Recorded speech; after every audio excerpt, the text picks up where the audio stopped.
Sorry about the horn. Hello, hello, hello, everybody. It's Susie McMahon with Luxurious Journeys and Luxlow Country Travel here on a wind down Wednesday.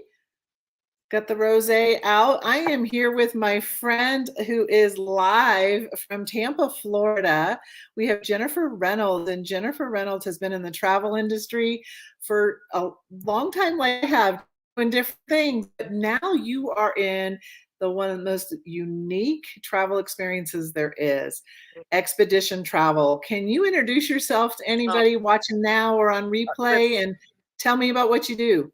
With huge pleasure. I'm Canadian originally, and I started working in travel when I was actually in college. I was taking a tourism program, and I got a job working as a representative for a Canadian tour operator.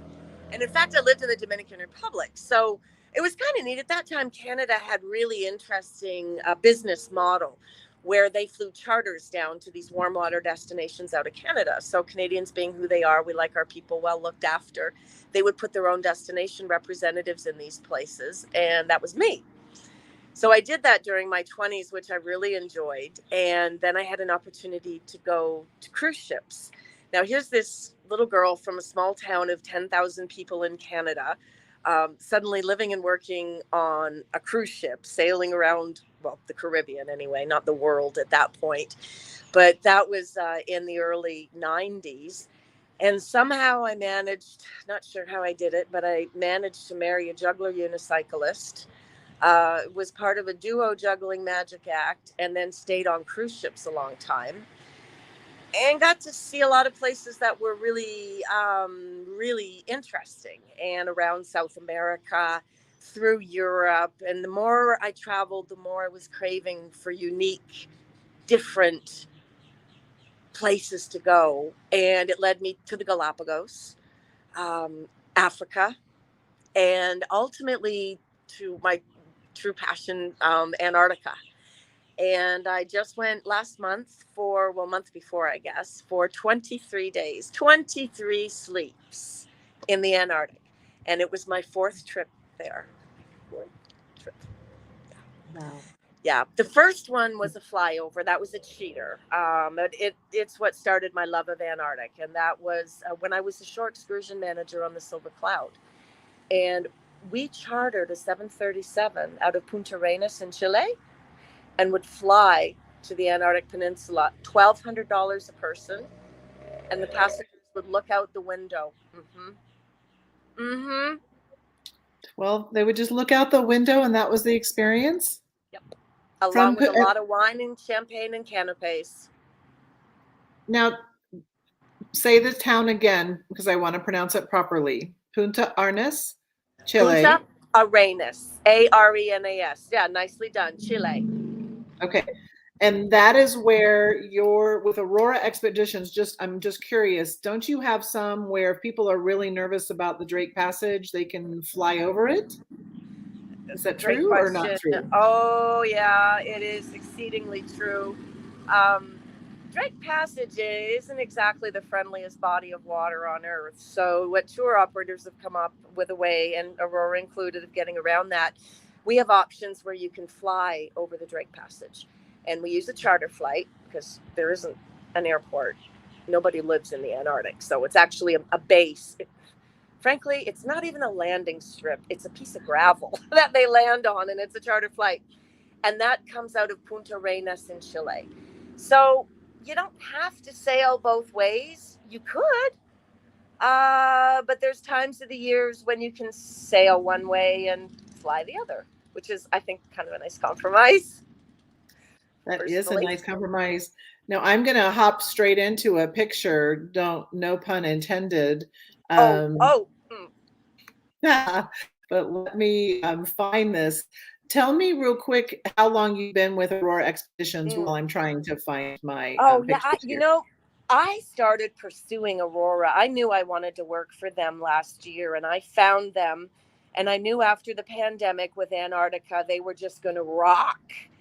And I wanted to be a part of what they had. And I pursued them for a number of months before I finally got an interview and I got hired.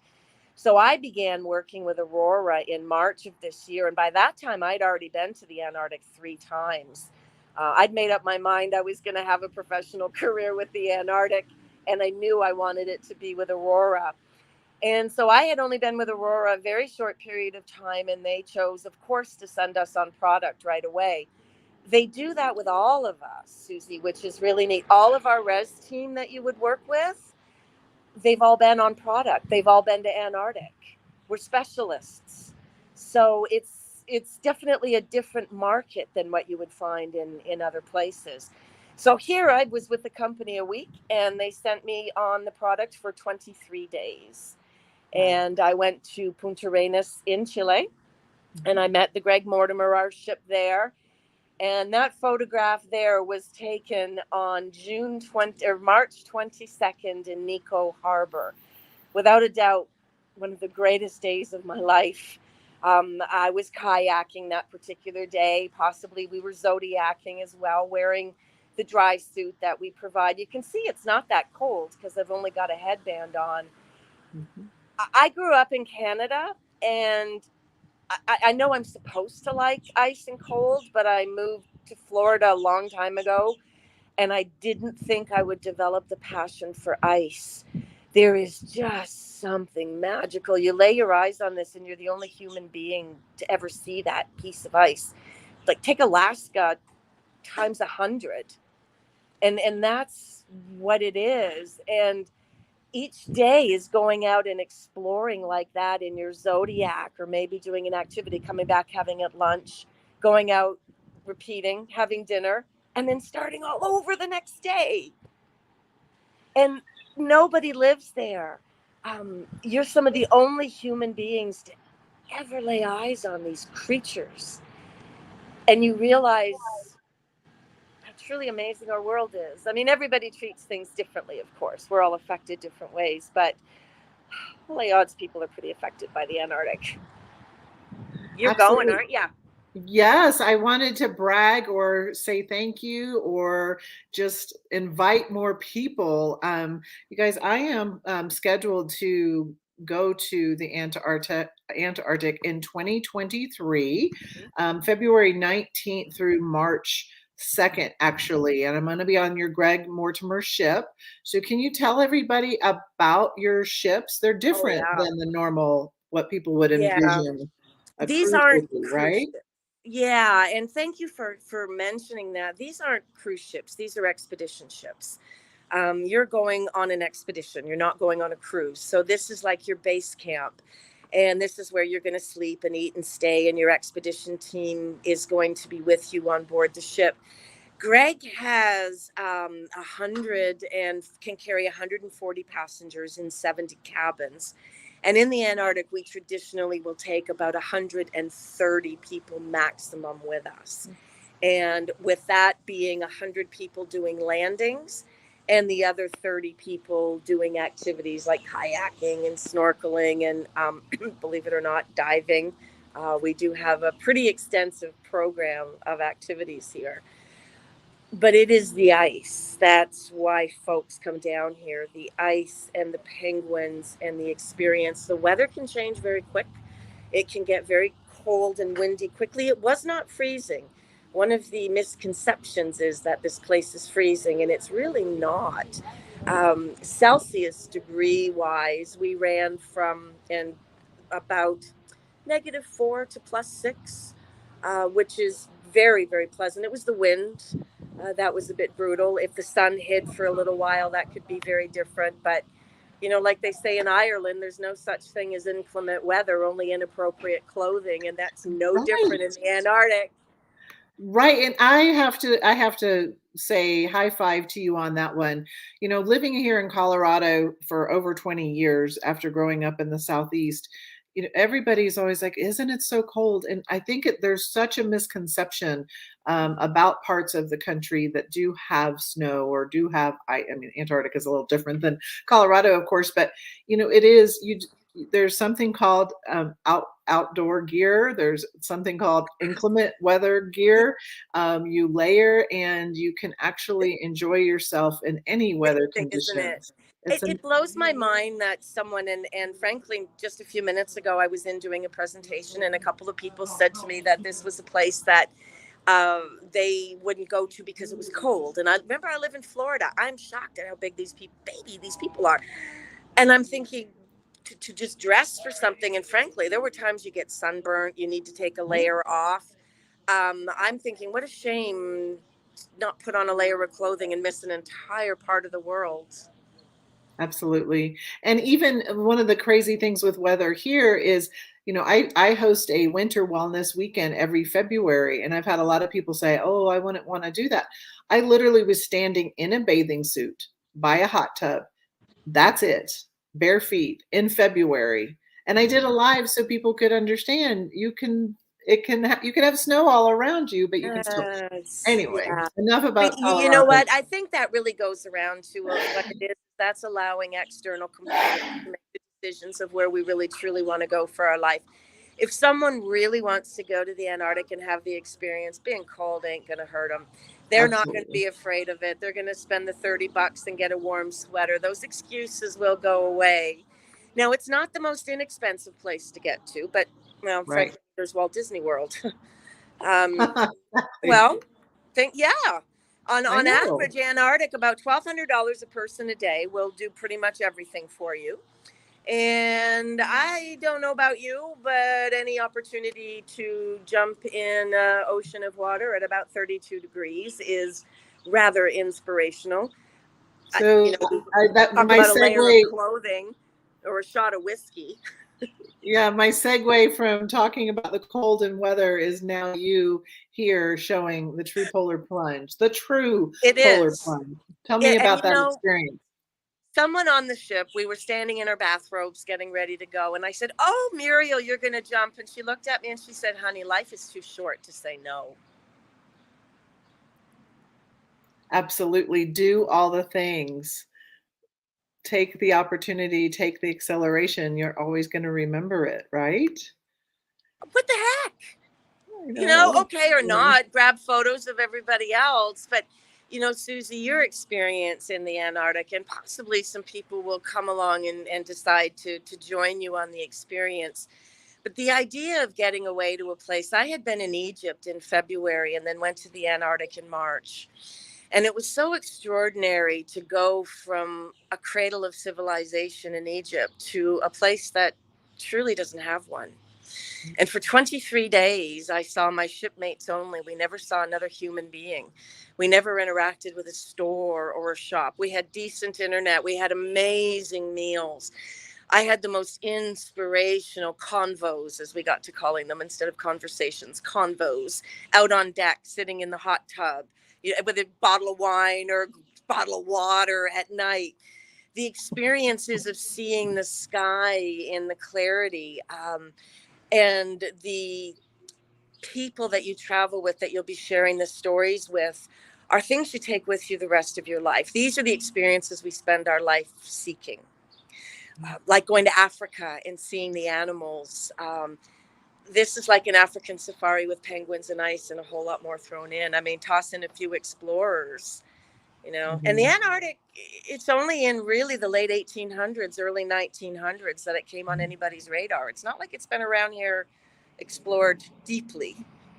Right. And one of the things I just wanted to kind of segue, a lot of my followers, my friends, clients know that I've been at a 5-day travel conference here in Colorado. It's called EDGE. It's with Travel Leaders Network.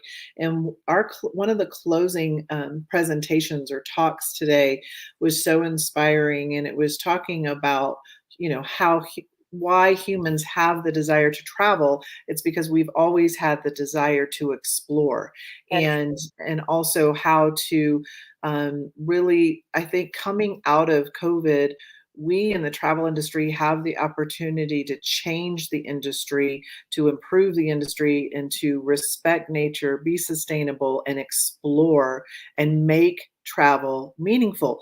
The destination matters. It doesn't matter if we're just going on a bells and whistles cruise ship with all kinds of distractions.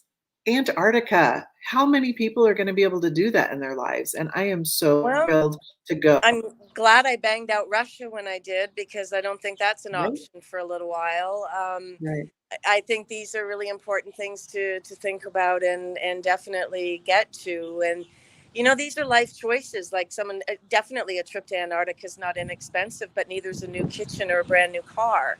And a lot of people who choose to travel to places like this, it's really just a matter of priorities. Mhm. This is what rocks their world. We do see parents now who maybe their kids are, they're finished putting them through university, or sadly they lose a parent and have come by an inheritance, and this is how they choose to honor them. And they're honoring it not by filling their body, but by filling their heart and soul. And that's what this place does. And I think, Susie, that's why you and I are such a good match, because we believe in that holistic, that feeling. You are not the same person when you come back from the Antarctic. And traveling to the places that we go to is a privilege, not a right. It's a Absolutely. privilege. And then to go to Antarctica and have the privilege to see these animals, it changes you. And I'm honored that you are going to have that experience with us. And I'm thrilled that you're also possibly have some travelers to come along and share that experience with you, because I think that's why we do what we do. Absolutely. And I always am like wanting to invite a friend, wanting to bring another family member. And speaking of, I wanted to share one last photo if I can pull this up properly, and make sure we talk a little bit about the lovely experience you had and that I hope to have. Because every time I go somewhere, I believe in I believe in slow travel, immersive travel, and respecting and viewing nature, um, in its proper environment, not something that's been created for an Instagram picture and then everyone flocks there and then they treat the animals poorly. This is regulated. This is real. Tell me about your experience of seeing this little guy. It's they're everywhere, and you'll come ashore. It doesn't matter what time of the year you're going to see them. This is a Gen 2 penguin. I can tell that because of the little white patches around his ears. We say that they're wearing an earphone. If he was a chin strap penguin, he'd have like a white strap around, and if he was an Adelie penguin, he'd be full on black. And these are what we call the brush tails. And you're in their zone now. You're told how far you can go, like 3 meters away, and you stand there. And then it's up to them to move closer, which they very often will do. And you just have an hour, maybe two, sometimes three, to absorb it, walk a little bit further into the rookery, get into a zodiac, see them from the water. If you're in one of the kayaking or snorkeling programs, it's pretty incredible to see them go through the water, or you may see them swimming. I can tell you, you will see thousands of these, and that is thousands of penguins in Antarctica, and you will never, ever, ever, ever, ever tire of it. And we would fight to the last minute, like, I'll take the last zodiac. Hang on, we're coming. I think he's going to move over to the other side. And that's the advantage of being on smaller ships too, is that you can maneuver quickly. You know, whales don't wait for you to get your jacket on. You got to go. And that's why it is an advantage being on a ship our size too. You told us earlier, but can I just clarify how many passengers are on compared to the guides? Absolutely. The vessel itself has 70 cabins for 140 people. And this is why I explain it to you this way. So the vessel actually 70 for 140 people. We generally carry somewhere in the range of 100 to 120 people, because 100 can make a landing at a time, and then the balance will be doing activities. And usually 20 to 30% of the ship will be doing activities. Frankly, for the next couple of years, I don't see us sailing with 100 passengers. I see us running at about 80 maximum. Wow. The world's getting back. Right, right. Slow and steady wins the race. Right. Slow and steady wins the race. And speaking of slow and steady, we have talked for 20 minutes and I want to talk longer, but I know that everyone's attention span is so short. So I was wondering if perhaps, as I try to invite more people to join me on that voyage again, February 19th through March 2nd of 2023, if we could possibly do this again sometime, Maybe I was Jennifer, just would going you? to say, maybe I could come back. Yeah, You know what I'll do? Oh, wow. I just may have to take Henry out and do a live from Henry on my kayak. that That would be may be so my wind down fun. Wednesday. That would be fun. That would be so fun. I do these wind down Wednesdays every other Wednesday because I try to do my fireside chats with the authors in between there, combining my love of reading and the love of travel. I have one more thing to say. What number one book, if you, I think you know off the top of your head, what number one book would you recommend Uh, reading before? Which one? I'm going to give you two because Okay. one is a given, and it's endurance, and that's Shackleton's Endurance, and that's a given when it comes to Antarctica. And it's not just a story of endurance in Shackleton. It's truly a story of management and leadership and people and discipline. It's so much more than just a story of survival. My personal favorite book is called Forgotten Footprints. And reason I like it is a collection of short stories about different, often forgotten explorers that came down to the Antarctic. Everybody knows Shackleton, but not a lot know Charcot or Gerlache. The straits are called the Gerlache Straits. Why are they the Gerlache Straits? So we need to know about these histories. Weddell, what did he do? Cook, why do we have Cook? Why is it Elephant Island? And Forgotten Footprints, we'll get into those stories. Those are great recommendations. Mm. Maybe I'll invite my book club to read one of them with I me. think we need to talk. Yeah, Yeah, I like Forgotten Foot. Well, of course, Endurance is a classic, but Forgotten Footprints is truly one of my favorites because they're short historical reads. yeah, yeah. Fantastic. So I know you're not where there's ice. I know that it's hot everywhere in the Ugh, country. And I just want Florida. us all to imagine exploring to the bottom of our globe together next February. And Jennifer, I want to thank you for coming on. I'm going to say, do you have one closing statement or sentence you want to do? And then we'll sign off and let everybody go on about their crazy Wednesday evenings. Penguins and polar bears forever. Aw, wonderful. Thank you so much. Pleasure. Hey, everybody, I'm going to log off now. If you want any more information about Aurora Expeditions and the actual expedition journey going on, please message me. If you like information about other expeditions, let me know as well, because they go to the Arctic as well. But you got to go with right seasons. That's right. And One at a yep, time. one at a time.